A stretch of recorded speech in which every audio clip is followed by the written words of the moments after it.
Terkait kebijakan diperbolehkannya kembali aparat pemerintah daerah untuk rapat di hotel, maka pemerintah Provinsi Jawa Barat tetap memutuskan dan meminta seluruh bupati wali kota kita rapat menggunakan kantor-kantor kita yang ada, karena kantor yang ada pun sudah cukup untuk kita rapat. Toh seluruh keputusan bukan diambil hanya di rapat-rapat, seluruh keputusan diambil di ruang kerja kita masing-masing juga selesai. Tempat rapat kita dengan DPR sudah ada gedung DPR, dan uang-uang yang kita arahkan ini adalah uang hasil ngumpulkan dari peristiwa-peristiwa yang tidak penting, dari kegiatan tidak penting untuk menyelesaikan berbagai problem publik kita.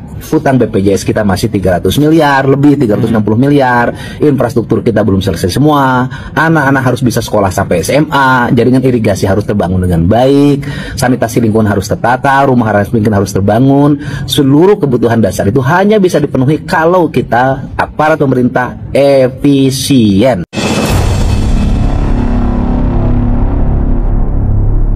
Assalamualaikum warahmatullahi wabarakatuh. Bismillah, alhamdulillah, wassalatu wassalamu ala rasulillah, amma ba'du. Di video kali ini kita akan membahas tentang pernyataan Menteri Dalam Negeri Bapak Tito Karnavian, yakni menyatakan bahwa kegiatan-kegiatan pemerintah itu hendaknya dilakukan di hotel-hotel yang sudah dikatakan dalam kondisi kolab, ya, dalam rangka kemudian memberikan penghidupan kepada mereka. Dan ini diinstruksikan kepada seluruh pejabat-pejabat di bawahnya, kepada pemerintah-pemerintah daerah, provinsi, kabupaten, kota, dan yang lainnya.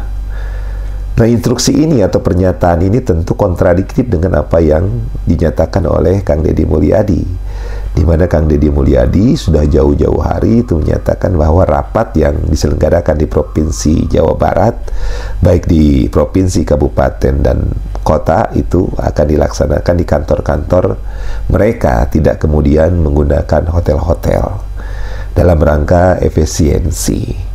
Dan anggarannya pun memang sudah ditetapkan. Makanya ketika Bapak Mendagri ini mengumumkan hal itu, maka Kang Deddy Mulyadi kemudian menyatakan bahwa tetap Provinsi Jawa Barat akan menyelenggarakan rapat-rapat itu di kantor-kantor internal daripada pemerintahan Provinsi Jawa Barat.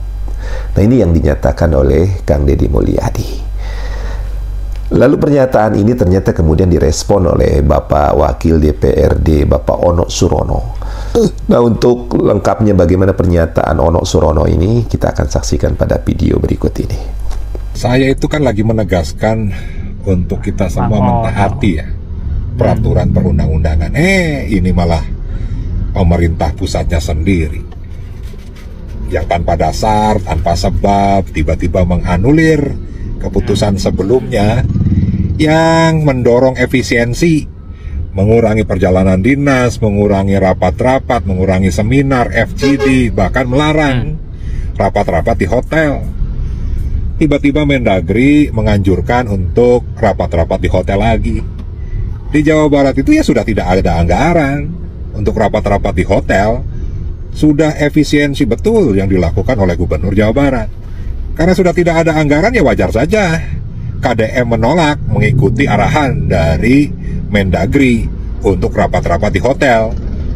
Dan kita doronglah rapat-rapatnya cukup di pinggir sawah, pinggir sungai, di gorong-gorong, di pemukiman kumuh, di pinggir laut, ya, di tempat sampah, karena akan lebih efektif dan efisien. Hatur nuhun. Terkait kebijakan diperbolehkannya kembali aparat pemerintah daerah untuk rapat di hotel, maka pemerintah Provinsi Jawa Barat tetap memutuskan dan meminta seluruh bupati wali kota kita rapat menggunakan kantor-kantor kita yang ada, karena kantor yang ada pun sudah cukup untuk kita rapat. Toh seluruh keputusan bukan diambil hanya di rapat-rapat, seluruh keputusan diambil di ruang kerja kita masing-masing juga selesai. Tempat rapat kita dengan DPR sudah ada gedung DPR, dan uang-uang yang kita arahkan ini adalah uang hasil ngumpulkan dari peristiwa-peristiwa yang tidak penting, dari kegiatan tidak penting untuk menyelesaikan berbagai problem publik kita. Utang BPJS kita masih 300 miliar, lebih 360 miliar, infrastruktur kita belum selesai semua, anak-anak harus bisa sekolah sampai SMA, jaringan irigasi harus terbangun dengan baik, sanitasi lingkungan harus tertata, rumah rakyat miskin harus terbangun. Seluruh kebutuhan dasar itu hanya bisa dipenuhi kalau kita aparat pemerintah efisien. efisiensi ti Bapak Aing atau Kang Deddy Mulyadi direspon ya ku Wakil Ketua DPRD Jabar anu menyebutkan melarang dinas berkegiatan di hotel. Cek si anggota dewan iya ya komplena. Jangan sampai efisien tapi melupakan yang lain. Jadi agak berat. Kan ketika hotel dibuka boleh berkegiatan di hotel. Berdampak pada pendapatan daerah. Pertanyaan orang ya nya. Sabaraha sering anggota dewan rapat di hotel nebikeun ka bisa naikkeun pendapatan daerah. Berarti sering. Orang nyaho, ieu mah orang pribadi nyebut non teh sakali berkegiatan di hotel anggota dewan teh jang menginapna hungkul sapoe 8 juta ting 8 juta setengah. Can eta teh tambah snackna, can tuangna, can akomodasina. Hok bayangkeun. Ayeuna di Jabar teh keur loba hutang cek Bapak aing ge atau cek Kang Deddy Mulyadi teh. Hutang BPJS 360 miliar. Terus teh non teh hutang nu lain-lainna, can infrastruktur nu lainna. Cik atuh meurih saeutik ya anggota dewan. Kan anggota dewan DPR boga gedung DPR. Wali kota, bupati, terus teh lurah kabeh baruga kantor masing-masing. Cik bisa meureun di kantor maraneh heula. Wow. Salam Indonesia, salam Jawa Barat.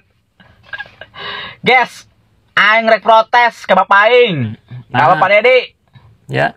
Maksud Bapak Deddy naon ieu? Maksud Bapak Deddy tujuan naon ieu? Ngalarang rapat di hotel. Naon tujuanna Bapak Deddy? Antepkeun. Rapat di hotel ngeunaheun tiis sejuk dibanding rapat di kantor. Kok mau nyewa kamar di hotel mah beres rapat gogoleran. Antepkeun Bapak Deddy. Duit negara ieu nu dipake. Aduh, Bapak Deddy aya bae. Pak Deddy, maafnya, Pak Deddy bener bae ge dikritik. Apalagi kos kieu ngelarang rapat di hotel makin jadi Pak Deddy dikritikna. Loba nu tersepkeun ke Bapak aing. Loba nu tersepkeun ke Pak Deddy. Tapi aing ya resep ke Bapak Deddy. Anggapan Bapak Ono Surono ini kemudian juga ditanggapi oleh para netizen. Banyak netizen yang menanggapi tentang apa yang direspon oleh Bapak Ono Surono yang bahasanya ini nyelekit gitu. Ya, menyindir Kang Deddy Mulyadi dengan mengatakan kalau begitu rapat di hutan, rapat di kali, rapat di tempat sampah, itu kan bahasa-bahasa yang sindiran yang nggak pantas sebenarnya. Ya, itulah politisi yang kadang-kadang memanfaatkan kelemahan musuh gitu. Nah, ini yang dilakukan oleh Bapak Ono Surono ini. Ya, padahal kemarin itu kan sudah jelas harusnya sebagai anggota dewan itu harusnya saling bersinergi lah dengan Bapak Gubernur, bukan kemudian saling menjatuhkan. Ya, kita sudah menjadi pejabat publik, maka pada saat itulah seharusnya yang diutamakan adalah tinggal masyarakat yang dikedepankan. Ya, kalau di hotel itu kan cukup mahal, ya sampai angka 10 jutaan. Ketika dalam satu rapat yang selenggarakan di satu hotel untuk satu anggota dewan atau satu peserta rapat itu kan anggarannya segitu. Itu belum dikali sekian hari. Nah, ini yang tentu harus segera disiasati, dan bagaimana yang dilakukan oleh Kang Deddy Mulyadi itu sudah sangat tepat dengan memangkas anggaran-anggaran rapat di hotel-hotel. Artinya rapat-rapat sudah tidak lagi perlu dilaksanakan di hotel-hotel. Pernyataan Mendagri ini adalah pernyataan yang mungkin lahir dari aduan-aduan pemilik-pemilik hotel di Jawa Barat, ya, yang cenderung memang yang biasanya mereka ramai pesanan untuk rapat dari pemerintah Provinsi Jawa Barat tiba-tiba menjadi sepi gara-gara kebijakan Kang Deddy Mulyadi. Nah, tentu hal ini juga harusnya memang pihak pemerintah dan juga hotel ini juga mengambil satu langkah tertentu. Ya, bagaimana sarannya, bagaimana solusinya agar kemudian memang bisnis perhotelan ini pun tidak mati. Nah, itu perlu dicari solusi. Mungkin lebih banyak nanti dikedepankan menjalin kerjasama dengan perusahaan-perusahaan swasta. Ya, ini kan pemerintah, swasta kan masih banyak di dalamnya. Nah, kemudian yang berkaitan dengan pernyataan daripada Bapak Ono Surono ini, tentu Bapak Ono Surono ini selalu nyinyir terhadap Kang Deddy Mulyadi. Kita sudah maklumlah dengan hal itu. Nah, mudah-mudahan kenyinyiran ini justru akan menambah kecintaan masyarakat kepada Kang Deddy Mulyadi. Dan yang ketiga, kita doakan bersama mudah-mudahan Kang Deddy Mulyadi akan terus diberikan kekuatan untuk mewujudkan mimpi beliau mengantarkan Jawa Barat menuju Jawa Barat yang istimewa. Mudah-mudahan video ini bisa memberikan manfaat. Wallahu muwaffiq ila aqwamit thariq. Assalamualaikum warahmatullahi wabarakatuh.